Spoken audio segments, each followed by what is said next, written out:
بعد فأعوذ بالله من الشيطان الرجيم بسم الله الرحمن الرحيم قال الله تعالى في القرآن الكريم والفرقان المجيد أقيموا الصلاة وآتوا الزكاة وقال النبي صلى الله عليه وسلم بني الإسلام على 5 شهادة أن لا إله إلا الله وأن محمد رسول الله وإقام الصلاة وإيتاء الزكاة وصوم رمضان والحج أو كما قال عليه الصلاة والتسليم۔ محترم سامعین اعظام، جیسا کہ ہم سبھی کو معلوم ہے کہ یہ رمضان المبارک کا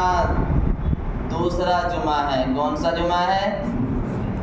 اور آج رمضان المبارک کا 11واں روزہ ہے۔ کون سا ہے؟ یعنی کہ رمضان المبارک کا پہلا عشرہ گزر چکا ہے۔ پنکھے بند کر دیجیے گا۔ اللہ کے نبی جناب محمد رسول اللہ صلی اللہ علیہ وسلم نے ارشاد فرمایا اولاہما رحمت و اوسطها مغفرت و آخرها عتق من النار، کہ رمضان المبارک کا پہلا جو عشرہ ہے یہ رحمت ہے جو کہ گزر چکا ہے، دوسرا عشرہ چل رہا ہے جس کے بارے میں آتا ہے وَأَوْسَطُهَا مَغْفِرَةٌ، دوسرا عشرہ کے اندر اللہ رب العزت سے مغفرت کے دہانے کھول دیے جاتے ہیں۔ وہ انسان جو رمضان کے اندر بھی اپنی مغفرت نہ کرا سکے، اس سے بڑا لعین اور بدبخت کوئی ہو ہی نہیں سکتا۔ اللہ اس رمضان المبارک میں اپنی رحمتوں کے دروازے کھول دیتا ہے، آسمان دنیا کے اوپر نزول فرماتا ہے، یہاں تک کہ وہاں سے ٹھنڈی ٹھنڈی ہوائیں چلاتا ہے جو ہم رات میں دیکھتے بھی ہیں۔ یہ جنت کی طرف سے ہوائیوں کی کھڑکی کھول دی جاتی ہے۔ اب یہ پہلا عشرہ تو ہم سے گزر چکا ہے، ہمیں دوسرا عشرہ چل رہا ہے اور دوسرے عشرے کا پہلا دن بھی گزرنے کے دہانے پر ہے۔ ہمیں چاہیے کہ ہم اس میں اللہ سے رو رو کر کے گڑ گڑا کر کے معافی مانگے، مولا جتنے گناہ ہو گئے ہیں آئندہ نہیں ہونے کے، اللہ جو ہے تمام لوگوں کی اس میں مغفرت فرما دیتا ہے۔ لیکن میں مختصراً عرض کر دیتا ہوں، لیکن چند لوگ ایسے ہیں کہ جن کے اللہ رب العزت اس ماہ کے اندر بھی مغفرت نہیں فرماتا ہے، دل کے اندر کنہ رکھنے والے لوگ ہیں، بغض رکھنے والے لوگ ہیں، آپس میں جھگڑا کرنے والے لوگ ہیں، ایک دوسرے کے مال کو کھانے والے لوگ ہیں، ایک دوسرے سے جھگڑنے والے لوگ ہیں، شراب کے پینے والا، شراب کا پلانے والا، شراب کے پینے پلانے کے اوپر مدد کرنے والا، سود کا کھانے والا، حرام کا کھانے والا، حرام کاروبار کا کرنے والا، یہ وہ لوگ ہیں کہ جن کی اس مبارک مہینے کے اندر بھی اللہ رب العزت کی طرف سے مغفرت کا نزول نہیں ہوتا ہے، ورنہ اللہ شیاطین کو بھی قید کر دیتا ہے، کہتا آ جاؤ میرے بندو میری طرف، آ جاؤ میرے بندو میری طرف، ندامت کے دو آنسو گرا دو۔ وہ اللہ تو کہتا ہے اگر تمہارے گناہ اتنے ہیں کہ زمین سے لے کر آسمان تک کے خلا کو پر کر دو اور رب کے سامنے آ کر پکے اور سچے دل سے توبہ کر لو اور کہہ دو مولا جو ہو گیا اور آنکھوں سے دو آنسو گرا دو، آپ کی وہ زندگی کو بدل دے گا جو آپ سوچ بھی نہیں سکتے۔ قرآن کہتا ہے ان اللہ لا یغیر ما بقوم حتی یغیروا ما بانفسہم،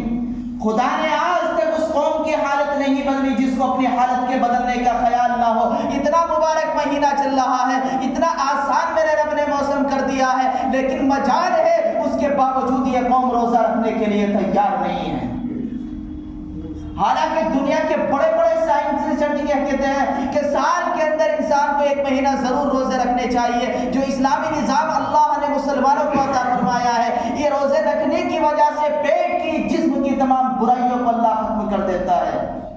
لیکن مجال ہے شریعت کا حکم مانتے ہوئے عمل کرنے، کوئی کرنے کے لیے تیار نہیں ہے۔ ابھی حکومت پابندی لگا دے سب کر لیں گے، اللہ بار بار کہہ رہا ہے، بلا رہا ہے، لیکن اس قوم کو فکر نہیں ہے، بس عیاشیوں کے اندر اپنی زندگی گزار رہی ہے، اپنے آپ کو دیکھ رہی ہے، آج کو دیکھ رہی ہے، کل کی اس کا فکر نہیں ہے کہ دنیا کیا تھی کیا ہوتی جا رہی ہے۔ آج تیرے وجود کو ختم کرنے کے لیے ساری دنیا یکجا ہو چکی ہے۔ اللہ کے نبی نے فرمایا تھا کہ قیامت سے پہلے ایک وقت ایسا آئے گا کہ غیر لوگ آپس میں جن میں بہت زیادہ اختلاف ہے ایک دوسروں کی اسلام کی سازش کے خلاف اس طریقے سے جمع کریں گے کہ جس طریقے سے جو ہے ایک دوسرے کو کھانے کی دعوت دی جاتی ہے، آج وہ وقت چل رہا ہے۔ ہم جب کربلا کا واقعہ سنتے ہیں تو ہمارے دل کے اندر خیال آتا ہے کہ نبی کا خاندان کربلا کے میدان کے اندر اس طریقے سے تڑپا، پانی کی پیاس کے لیے، شدت کے لیے، کہ ان کے بچوں تک کو ذبح کر دیا گیا، ایک ایک کر کے ان کو جو ہے شہید کر دیا گیا۔ لیکن ہم سوچتے کہ نبی کا خاندان تھا، بڑا اعلیٰ تھا، اشرف تھا، لیکن اس وقت بھی مسلمان موجود تھا، لیکن اس کے باوجود نبی کے خاندان کے ساتھ ایسا ہوا، اس وقت سمجھ میں نہیں آتا تھا۔ لیکن آج جب ہم ان آنکھوں سے دیکھ رہے ہیں کہ فلسطین کے اندر معصوم بچے پانی کے ایک قطرے کے لیے ترس رہے ہیں، منظر دیکھا نہیں جاتا۔ 2-2 کلومیٹر تک بچے خالی بھگونا لے کر کے پھرتے ہیں، کاش کھانے کے لیے کوئی چیز مل جائے۔ تو جو آج ان کا حال ہے، اور ہمارے جسموں کے اندر ذرا سی بھی جنبش نہیں آ رہی، ہماری میشانی کے اوپر ذرا سی بھی حرکت نہیں آ رہی، ذرا سا بھی رنج و افسوس نہیں ہے، جبکہ اللہ کے نبی نے فرمایا تھا کہ ساری دنیا کا مسلمان ایک ہے۔ انما المؤمنون اخوہ، ایک رشتہ بیان فرمایا تھا۔ کم کر دیجئے والیوم تھوڑی سی۔